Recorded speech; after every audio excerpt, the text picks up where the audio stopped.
El Ministerio Internacional Nueva Vida en Cristo presenta Momentos de Reflexión, un mensaje para su vida diaria, con el pastor Misael Ocampo Rivera. Bienvenidos. Hola amigos, cordialísimo saludo. Bienvenidos a la reflexión en el día de hoy. La lección número 5 de Levítico nos está resultando muy importante porque nos habla de varias leyes. Venimos hablando del trato con los pobres que hay que dejar ahí en el campo para que ellos recojan. Venimos hablando del cuidado que hay que tener con ellos, de la forma como tenemos que demostrar aquella fe que profesamos en el culto, como la vivimos en la cotidianidad. Ahora nos lleva a hablar de la santidad revelándose a través de la relación sexual, capítulo 18 y capítulo 20 del libro de Levítico. El motivo por el que Dios llamó al pueblo de Israel no era por lo difícil que era vivir en Egipto, tampoco el motivo que permitió que los israelitas entraran en la tierra de Canaán porque la tierra de Canaán fuera muy buena. Dios tenía un plan en elegir al pueblo de Israel y hacerlo el pueblo de Dios, el pueblo elegido que es gobernado por los estatutos de Dios y que es sacerdocio en el mundo para mostrar la gracia de Dios y traer el mundo a Dios. Ahora, pensemos en lo siguiente. En el Antiguo Testamento, el Señor se refiere a ciertos hombres y se acerca a ellos y hace pacto con ellos. Pensemos, por ejemplo, en nuestro padre Abraham, un hombre que vive cómodamente allá en su imperio babilónico, en la ciudad de Ur.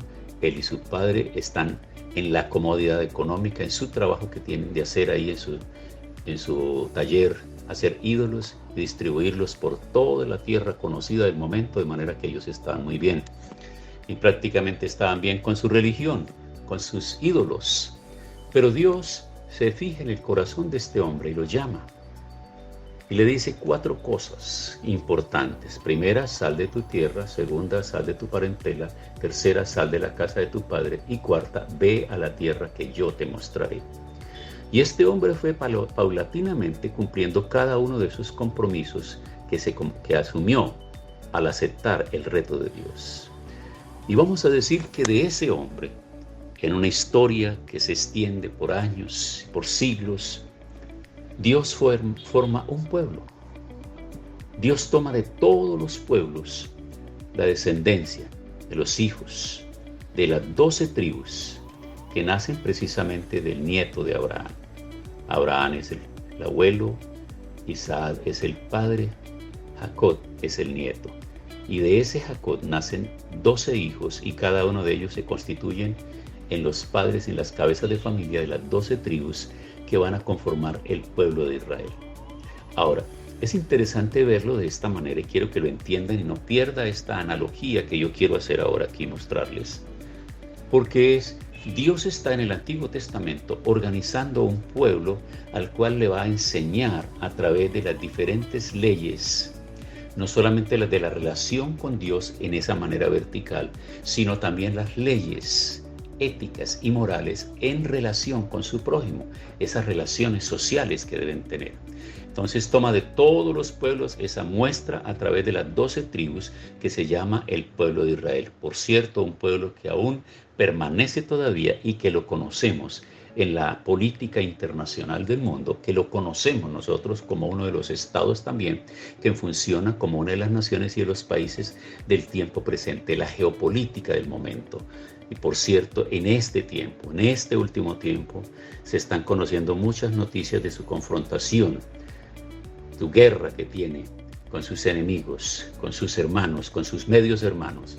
Una guerra que se ha venido desatando desde que ellos llegaron a tomar posesión en el año 1948 a establecerse, y como las Naciones Unidas al votar, entonces por mayoría aceptaron que sí, y por eso cada uno de los judíos fueron viniendo de los diferentes lugares y naciones donde han sido enviados, donde estaban refugiados, expatriados, los que sobraron después de todos esos aniquilamientos que sufrieron a manos de emperadores y toda aquella historia que nos cuenta la historia universal y nos cuenta la historia bíblica. Pero bien, todo eso que nosotros conocemos por el Antiguo Testamento nos lleva a entender un plan y un propósito. Por eso es que la Biblia no podemos leerla desarticuladamente. No podemos quedarnos solamente abrazando el Antiguo Testamento y decir que no nos interesa el Nuevo Testamento. Pero tampoco podemos ser nosotros medio ignorantes diciendo que solo nos interesa la historia, la doctrina y lo que dice la Biblia en el Nuevo Testamento, porque entonces quedaría incompleta nuestra comunicación y nuestra formación. Lo he dicho en reflexiones anteriores que el Antiguo Testamento es una especie de sombra de lo que será el Nuevo Testamento.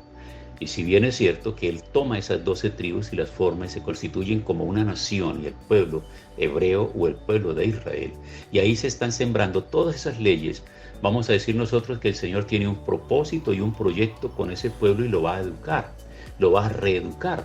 Este pueblo tiene que desaprender todas las costumbres de idolatría, todas las costumbres de cultura y de folclore, y todo lo que había adquirido como extranjero radicado allá en Egipto. Tiene que desaprender todo esto y tiene que aprender ahora la ley de Dios, el comportamiento humano, el comportamiento de relación con Dios, recibir líderes que tienen una comunión directa con Dios y que van a transmitirle ahora unos mandamientos y unas leyes que ellos desconocen hasta ese momento. Estamos bien ahí, ¿verdad? Ahora, cuando nace el Nuevo Testamento o aparece el Nuevo Testamento, lo que se considera la era cristiana, el nacimiento de Jesucristo, que todos nosotros lo sabemos, sabemos el anuncio del ángel que se presenta a la Virgen y le da la buena noticia de que ha sido escogida para ser la madre del Hijo de Dios. Y ella está en palabra de matrimonio, ya ha comprometido su palabra, eso es lo que significa la palabra desposada. Ya ella estaba en palabra de matrimonio con su novio José. Así que ahora ella recibe esta noticia y no sabe cómo transmitírsela a José porque en pocos días se celebrará la boda. Y ella no puede estar encinta porque la misma ley judía prohíbe las relaciones sexuales prematrimoniales y aquellas extramatrimoniales. Y las únicas que son reconocidas como legítimas son las que se practican dentro del matrimonio. Entonces nace Jesús y a partir de su muerte y de su resurrección entonces se configura lo que se denomina la era cristiana. De ahí en adelante ya no es un pueblo denominado por términos de genealogía y de sangre, sino que ahora es un pueblo por términos de fe, por razón de fe, de convicción y de aceptar esa obra redentora de Cristo. Pero ¿qué tenemos ahora?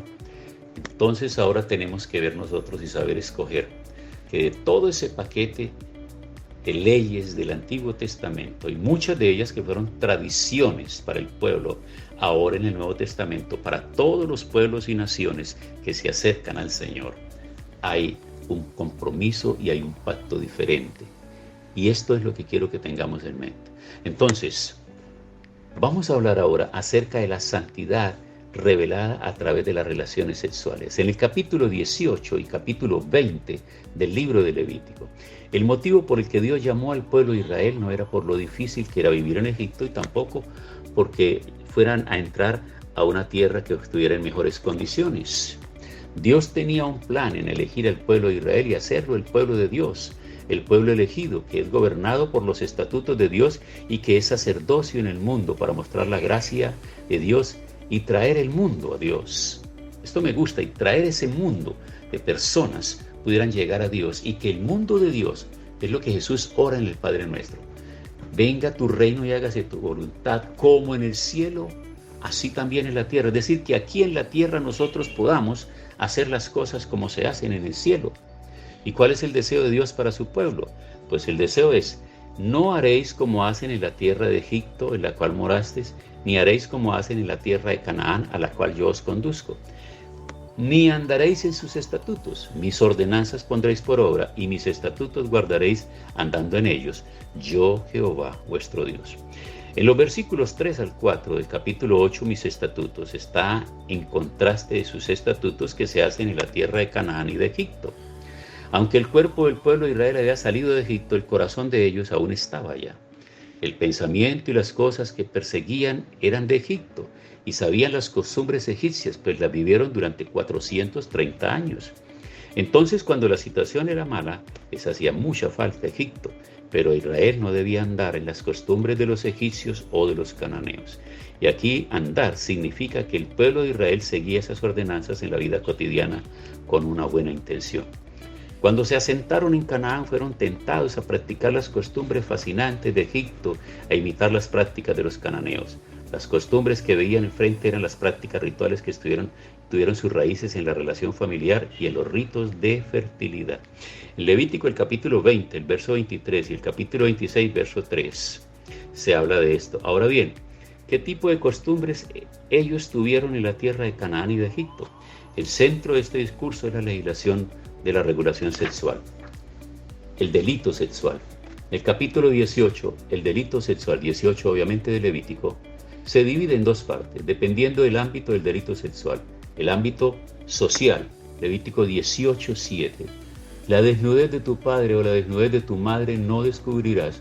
Tu madre es, no descubrirás su desnudez. La desnudez de la mujer de tu padre no descubrirás, es la desnudez de tu padre. Y la desnudez de tu hermana, hija de tu padre o hija de tu madre, nacida en casa o nacida afuera, su desnudez es, no la descubrirás. Entonces, estas leyes, estatutos de estos capítulos 18 y 20 son muy similares. Las diferencias más obvias entre sí es la ley del capítulo 20 que está expresando el castigo sobre los diferentes delitos que incluyen una variedad de delitos sexuales, más que el capítulo 18. Y las leyes del capítulo 18 empiezan con el incesto, versículo 7, y siguen una variedad de delitos sexuales en los versos 19 al 23. Pero las leyes del capítulo 20 son una mezcla de las leyes que están contra la brujería, el incesto de algún tipo de matrimonio y de los delitos sexuales. Pero hay gran diferencia en el enfoque. El discurso del capítulo 18 se pasa a la casa de un padre, especialmente al jefe de la familia, que tiene responsabilidad de hacer cumplir la ley. Al contrario, el discurso del capítulo 20 se pasa a la comunidad, especialmente a los líderes que tienen la obligación de aplicar las sanciones que son previstas. Bueno, entonces en nuestra próxima reflexión seguiremos hablando acerca de este tema de la sexualidad, cómo estaba reglamentada, cuáles eran las prohibiciones y cuáles serían los castigos. Tiempo para orar. Señor, hoy una vez más te damos gracias. De nuevo traer luces sobre nosotros para conocer la historia y la cultura de tu pueblo, los mandamientos y todo aquello que tú les enseñaste y les exigiste al pueblo de Israel en el tiempo antiguo. Queremos, Señor, cada día tener mayor conocimiento sobre esto y que de estas leyes y estas reglas tienen aplicación también en el tiempo presente, en nuestra vida, en nuestros hogares, en nuestros matrimonios, en nuestras familias, en nuestros hijos y en nuestra comunidad. Gracias en el nombre de Jesús. Amén.